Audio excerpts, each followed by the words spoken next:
కాశీతో సమతుల్య క్షేత్రం. కాశీ పంచక్రోశ మధ్యస్థ ముందు కోటిలింగ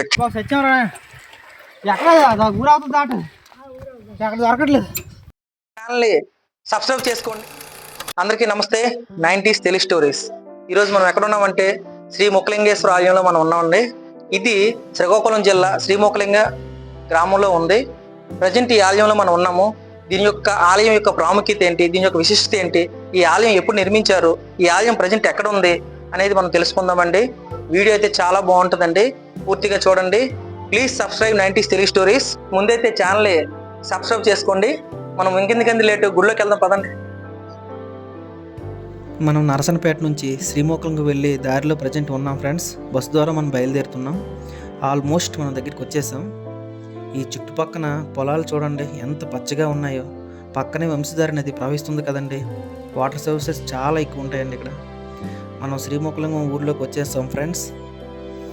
గుడి దగ్గరలో ఉన్నాం, ఎంటర్ అయిపోయాం ఆల్రెడీ. ఆ విజువల్స్ చూసారా ఒకసారి? సూర్యుని అస్తమయం సమయంలో గుండె తాకిన ఆ సూర్యకిరణాలు చూడండి ఎంత అందంగా ఉందో గుడి. ఆ విజువల్స్ చూడడానికి 2 కళ్ళు సరిపోవండి, అంత అందంగా ఉంది ఇక్కడ గుడి చూడాలంటే. మనం లోపలికి వెళ్దాం పదండి. పూర్తిగా రాతి కట్టంతో కట్టారండి ఈ ఆలయం. చాలా పురాతనమైన ఆలయం ఫ్రెండ్స్. చాలా బాగుందండి ఇక్కడ. మన శ్రీకాకుళంలోనే ఇటువంటి ఆలయం ఒకటి ఉందంటే నమ్మలేకపోతున్నానండి. ఇక్కడ ఉన్న ఆలయంలో లింగం మీద ఒక ముఖ చిత్రం ఉండడం వల్ల ఈ ఆలయానికి శ్రీముఖలింగం అనే పేరు వచ్చిందండి. ఈ ఆలయం వంశధార నదీ తీరాన 1200 సంవత్సరాల క్రితం ఈ ఆలయాన్ని కళింగరాజులు 8వ శతాబ్దంలో నిర్మించారు. ఈ టెంపుల్ మన ఇండియాలోనే చాలా ఓల్డెస్ట్ టెంపుల్ అండి.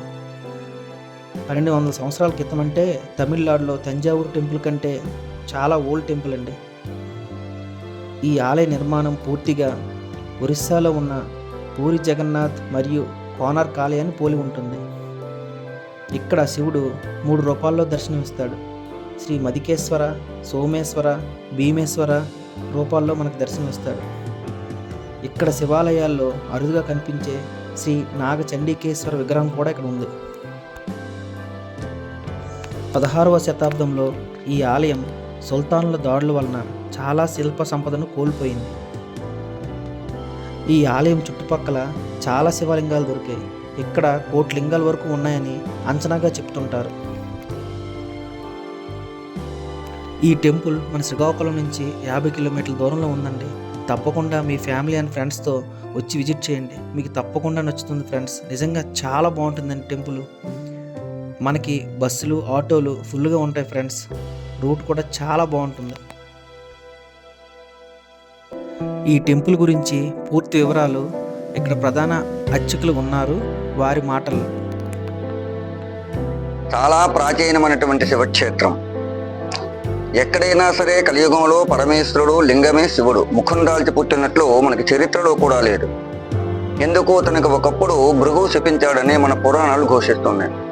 అలాంటిది వంశధార నదీ తీర ప్రాంతమంద పరమేశ్వరుడు మధుకం వంటి విప్ప చెట్టులో గోముఖంతో ఉద్భవించాడు. స్వయంభూ ప్రతిష్ఠించే శివలింగం కాదు. రెండవది కాశీతో సమతుల్య క్షేత్రం. కాశీ పంచక్రోశ మధ్యస్థ ముందు కోటిలింగ క్షేత్రం. కాశ్యాంత మరణాన్ముక్తి. కాశీలో చనిపోతే మోక్షం వస్తుంది, వెళ్ళే వాళ్ళంతా చనిపోరు. ఇది కూడా పంచక్రోశ మధ్యస్థ ముందు కోటిలింగ క్షేత్రం. ముఖలింగం ముఖం దృష్ట్యా పునర్జన్మన విద్యతి. స్వామి దర్శన భాగ్యము జన్మరాహిత్యం. అయితే పరమేశ్వరుడు ఇక్కడ ముఖం దాల్చి పుట్టడానికి కారణం ఏమిటంటే పూర్వకాలం ఇదంతా కూడా అరణ్య ప్రాంతం. ఈ అరణ్యానికి గోవిందారణ్యం అని పేరు.